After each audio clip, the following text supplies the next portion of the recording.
So இது வந்து என்னுடைய இன்ஸ்டா அக்கௌண்ட்டுங்க. நீங்கள் அதுக்கு ஃபாலோ பட்டனை ப்ரெஸ் பண்ணி நீங்கள் எப்போ வேணால் என்னை காண்டாக்ட் பண்ணலாங்க. நான் உங்களுக்கு எந்த டெக்னிக்கல் கைடன்ஸும் கொடுக்க ரெடியாக இருக்குங்க. 24 ஹவர்ஸுமே வந்து I'll be available to respond you. இது இல்லாமல் வந்து வெப் டிசைனிங் கோர்சஸ் இல்லை மற்ற கோர்சஸ் ஏதாவது படிக்கணும்னா இந்த நம்பர்ஸை நீங்கள் காண்டாக்ட் பண்ணலாங்க. உங்களுக்கு எந்த ஹெல்ப் வந்தாலும் காண்டாக்ட் பண்ணுங்கள். வெப் டிசைனிங் HTML 3rd வீடியோங்க. What is a web application? So ஒரு வெப்சைட்டு ஒரு வெப்பில் ஆக்சஸ் பண்ணக்கூடிய ஒரு அப்ளிகேஷனை வெப் அப்ளிகேஷன் சொல்லுவாங்க. ஸோ அப்ளிகேஷனை பார்த்தீங்கன்னா வந்து Windows application, web application 2 major பிரிப்பாங்க. இதெல்லாம் மொபைல் அப்ளிகேஷன், கன்சோல் அப்ளிகேஷன் நிறைய இருக்குங்க. Windows application, desktop base application, web அப்ளிகேஷனை 2ஆக பிரிப்பாங்க. ஓகே, இது ஒன்று. ரெண்டாவது இந்த வெப் அப்ளிகேஷனை தான் வந்து இன்டர்நெட்டில் யூஸ் பண்ணுற அப்ளிகேஷனா இல்லை வந்து இன்டர்நெட்டில் யூஸ் பண்ணுற அப்ளிகேஷனான்னு பிரிப்பாங்க. இதெல்லாமே வெப்சைட்ஸ்ன்னு சொல்லுவாங்க.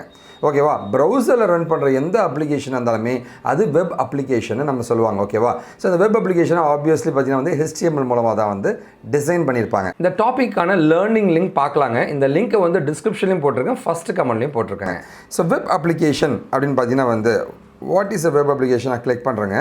கிளிக் பண்ணோம் அப்படின்னா வந்து வெப் அப்ளிகேஷனை வந்து அதாவது இன்டர்நெட் மூலமாக வந்து ஒரு வெப் சர்வரில் இருக்கிற டேட்டாவால் உங்களுடைய வெப் பேஜஸை வந்து கிராப் பண்ணுறது தான்.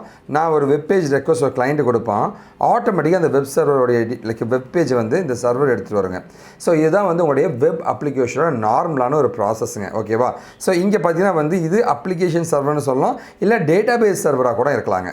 ஓகேவா? ஸோ டேட்டா இங்கே இருக்குங்க. ஸோ ரெக்வஸ்ட் இங்கே போகும், இங்கே வெப் பேஜஸ்லாம் இருக்கும், அதுக்கான டேட்டா பேஸ் இங்கே இருக்கும், ரெக்வஸ்ட் இந்த மாதிரி ப்ராசஸ் ஆகி வந்துட்டுருக்கோங்க. இதை கிளைண்ட் சைடுன்னு சொல்லுவாங்க, இது சர்வர் சைடுன்னு சொல்லுவாங்க. ஸோ இதை பற்றி நிறைய டீட்டெயிலாக நான் கண்டென்ட் கொடுத்துருக்கேன், போய் பாருங்கள்.